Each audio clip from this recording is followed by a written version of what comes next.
Hello guys, ഞങ്ങളിപ്പോൾ ഉള്ളത് ട്രിവാൻഡ്രത്തെ Kuzhippallam botanical ഗാർഡനിലാണ്. നിങ്ങൾക്ക് ലാൻഡ്സ്കേപ്പിങ്ങിനോ കൃഷിക്കോ ആവശ്യമുള്ള ഏതുതരം വെറൈറ്റി ചെടികൾ നിങ്ങൾക്ക് ഇവിടെ വന്നു കഴിഞ്ഞാൽ വാങ്ങിക്കൊണ്ടുപോകാം.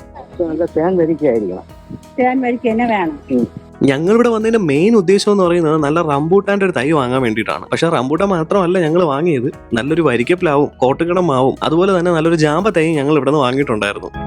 ഇതാണ് ഞങ്ങൾ വാങ്ങിയ ഹൈബ്രിഡ് ഇനത്തിൽപ്പെട്ട റംബൂട്ടാൻ. ഇവിടെ നിൽക്കുന്ന ചേച്ചിമാരെല്ലാം തന്നെ നല്ല ഇനം ചെടികളെ തിരഞ്ഞെടുക്കാൻ വേണ്ടി നമ്മളെ സഹായിക്കും. അത് മാത്രമല്ല, ചെടി നടുന്ന രീതിയും വളമിടിയിലും ഇതെല്ലാം അവർ പറഞ്ഞ് മനസ്സിലാക്കി തരും. ഇവിടെ കുഴിപ്പള്ളത്ത് വന്നു കഴിഞ്ഞാൽ നിങ്ങൾക്ക് ഒരുപാടിനം വെറൈറ്റിയിലുള്ള ചെടികൾ വാങ്ങാൻ പറ്റും എന്ന് മാത്രമല്ല, നിങ്ങൾക്ക് എത്ര ക്വാണ്ടിറ്റിയിൽ വേണമെങ്കിലും ചെടി വാങ്ങാൻ പറ്റും. അതും മാന്യമായ കുറഞ്ഞ വിലയ്ക്ക് തന്നെ നിങ്ങൾക്ക് വാങ്ങാൻ പറ്റും എന്നുള്ളതാണ് എടുത്ത് പറയേണ്ടത്. ഈ ചെടികൾക്ക് ആവശ്യമുള്ള അല്ലെങ്കിൽ നിങ്ങളുടെ കൃഷിക്ക് ആവശ്യമുള്ള എല്ലാവിധ വളങ്ങളും നിങ്ങൾക്ക് അവിടെ നിന്ന് തന്നെ വാങ്ങാൻ പറ്റുന്നതാണ്.